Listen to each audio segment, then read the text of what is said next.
के जितना जानने वाला नहीं है उसको शुद्ध के बारे में करती हूँ। क्या पता मैं शराब पीती हूँ, क्या पता मैं घूमती हूँ, घर ले जाती हूँ। हाँ मैं पीती हूँ। बहुत अच्छा। तो मेरे कपड़ों से आप मेरे कैरेक्टर को जज नहीं कर सकते। तो अगर हम गाय के गोबर की बात करें तो मेरी मम्मी तो एकादशी के व्रत पे हमेशा गाय का गोबर लेती थी। ये देखिए 1 चम्मच गोबर।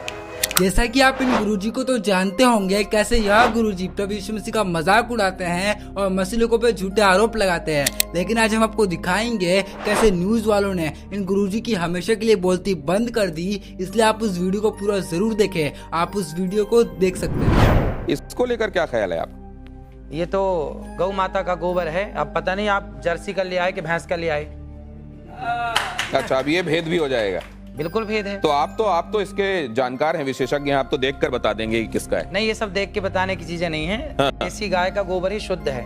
लेकिन ऐसे देखकर पता नहीं चलता। नहीं, ये पता चलता उसके भी गुण होंगे, पर वो यहाँ पे अब कहाँ लिबर्टी ले आए हम आपके बीच में। तो ये क्या ये इसको जैसे अगर कोई शुद्ध आपके जितना जानने वाला नहीं है उसको शुद्ध के बारे में पता नहीं है, शुद्ध देसी आपने कहा गोबर का इस्तेमाल करो। हाँ, वो इसका इस्तेमाल क्या सौंदर्य प्रसाधन में कर सकता है? शुद्ध देशी गाय, भैंस का नहीं और जर्सी का नहीं।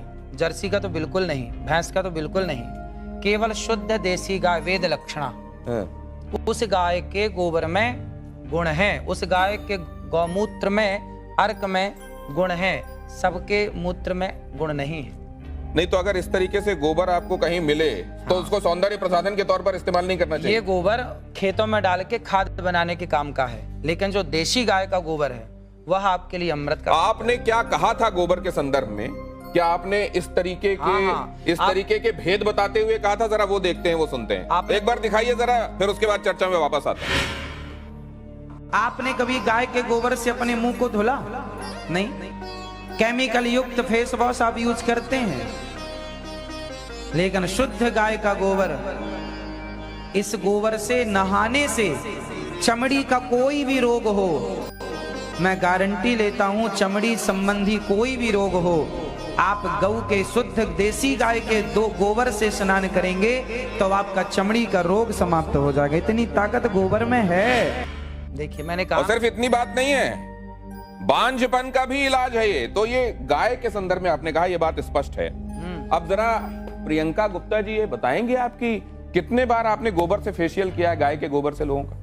सर मैंने तो आज तक जो मेरी इंडस्ट्री है इसमें मुझे कहीं पे भी पढ़ाया और सिखाया नहीं गया कि गोबर से आप फेशियल कर सकते हो या गोबर से अपनी स्किन को चमका सकते हो। और जैसे कि बाबा जी बता रहे हैं, और अगर ऐसा है तो इसके ऊपर रिसर्च जरूर करना चाहिए।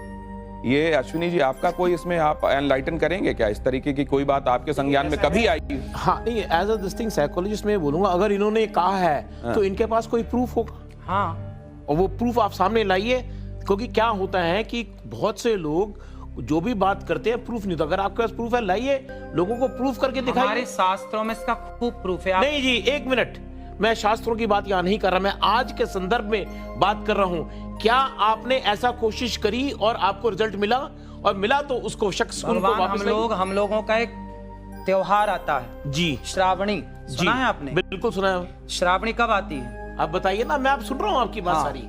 श्रावणी में हमारे यहाँ सारा समाज, ब्राह्मण समाज को ये निर्देश है, शास्त्रों में लिखा, श्रावणी जब होती है तो हमारे यहाँ गोबर से स्नान करने की परंपरा है। अभी श्रावणी में जो आई, उस श्रावणी में हमने खुद, हमारे हजारों ब्राह्मण सबने एक साथ। अनिरुद्धाचार्य जी, एक सेकंड, आप जो कह रहे हैं ना गोबर का स्नान, कई बार वो किमाच नहीं होती थी जो लोगों के शरीर में लग जाती थी, उसमें नहीं, मैं क्या कह रहा हूँ, कई बार विधान है, हो सकता है श्रावणी में भी नहाते, लेकिन इसका सौंदर्य प्रसाधन के तौर पर इस्तेमाल हो सकता है। कोई एम्पेरिकल इसके लिए एविडेंसेस हैं क्या? हाँ, पढ़िए आप शास्त्रों को। नहीं, अगर अब ये कह रहे हैं शास्त्रों को नहीं, मैं शास्त्रों को आप मानेंगे नहीं। शास्त्र की बात ही कर रहे हैं आज। अरे शास्त्र नए होते नहीं, सब पुराने हैं। देखिए, ऐसे मैं शास्त्र की बात इसलिए नहीं कर रहा, नए थोड़ी होते, कोई हमने थोड़ी लिख दिया शास्त्र। ड्यू रिस्पेक्ट, शास्त्र में तो बहुत कुछ लिखा है, परंतु आज के संदर्भ में, आज एक मॉडर्न जमाने में, अरे क्या ये चीज होती है? चलिए इससे आगे निकलते हैं। इसका तो ये तो ठीक है कि आप चेहरे पे कुछ और लगा लेंगे, लेकिन जिनको बच्चे ही नहीं हो रहे हैं वो क्यों आईवीएफ क्लिनिक की तरफ जा रहे हैं? जरा ये देखिए क्या कहा अनिरुद्धाचार्य जी ने, जरा देखिए वो, और उसके बाद इस चर्चा पर लौटते हैं। जिसको संतान नहीं होती वो गाय को गेहूं खवाए, और गेहूं जब उसके गोबर से वापस आए तो उसको धुल करके, उसे सुखा करके, उसको पीस करके, उस आटे की रोटी बनाकर भगवान को भोग लगाकर वो रोटी खाने से संतान प्राप्ति होती है। अनिरुद्धाचार्य जी, हाँ, आप मैं इस पे बोलूं? आपने ये किस पे एक्सपेरिमेंट किया? खुद पे, दूसरों पे देखा है? अब सुनेंगे आप? हाँ। ऐसा है कि देखिए, आप सैकड़ों डॉक्टरों को दिखाइए, यदि सैकड़ों डॉक्टरों को दिखाने के बाद आपको संतान नहीं हो रही है तो आप तो डॉक्टरों से हार गए, डॉक्टर ने मना कर दिया नहीं हो पाएगा। जब सबसे आप हार गए तो एक एक्सपेरिमेंट कर लेने में क्या बुराई है? साइंस ये कहता है कि अगर आपने एक खास तरह की परिस्थितियों में हाँ। खास एक्सपेरिमेंट किया है तो आपको खास रिजल्ट मिलेगा। मैंने आप उसको दोहरा सकते हैं। मैंने तो इस रोटी को खाई है, जो मैंने बोला है, मैंने तो इस रोटी को खाया है। और हमारे बहुत सारे संत समाज जो जंगलों में रहते हैं, आज भी वो लोग ये रोटी खाते हैं। और बहुत बच्चा होता है? आप प्रयोग कर लीजिए। नहीं, आपके पास कोई प्रयोग है? नहीं, आपके पास कोई प्रयोग है? देखिए, बोलने में हमारे साथ प्रयोग है, इसलिए बोल रहे हैं। प्रयोग ना होता तो बोलते आप देखिए, ऐसा कोई भी चीज हम करते हैं उसके साथ प्रूफ लाते हैं कि भाई ये हमारा रिजल्ट है, ये हमारा एग्जाम्पल है। सिर्फ इतना नहीं, गौमूत्र और गाय के गोबर के संदर्भ में कैंसर के इलाज वाला दावा भी किया जाता रहा है। क्या अनिरुद्धाचार्य जी मैं ठीक कह रहा हूँ? हाँ, डॉक्टर बैठे हैं। मतलब किसी भी स्टेज का कैंसर तक ठीक हो जाता है। गौ माता के मूत्र में, गौ अर्क में इतनी शक्ति है। यदि शक्ति ना होती तो मेडिकल स्टोरों में गौमूत्र क्यों बिक रहा? कुत्ते का मूत्र बिकता। भाई गौमूत्र बिक रहा है तब तो कोई शक्ति है, दम है, तब ना बिक रहा है, वरना कुत्ते का क्यों नहीं बिक रहा? नहीं, बिकने वाली हर चीज को आप ये मानते हैं कि वो अपने आप में उसके लिए किसी साक्ष्य या प्रमाण की जरूरत नहीं? तो किसी का नहीं बिक रहा गौ माता। नहीं, मैं पूछ रहा हूँ, बिकने वाली हर चीज के संदर्भ में हमको ये मानना चाहिए कि सब्सटेंटिव होती होगी इसीलिए बिक रही है? ना, नहीं, ऐसा नहीं। डॉक्टर अंशुमान, ये कैंसर में आपने एमबीबीएस किया होगा, आपने स्पेशलाइजेशन किया होगा, उसके बाद आप इतने सालों से कैंसर के पेशेंट्स को ठीक कर रहे हैं, कहीं पर आपने गोमूत्र वाला एक्सपेरिमेंट या गोबर वाला एक्सपेरिमेंट किया है? शुरुआत यहां से करें। हमारा संविधान आर्टिकल 51A सेक्शन H कहता है, citizen of India should have scientific temper. वैज्ञानिक सोच रखना चाहिए।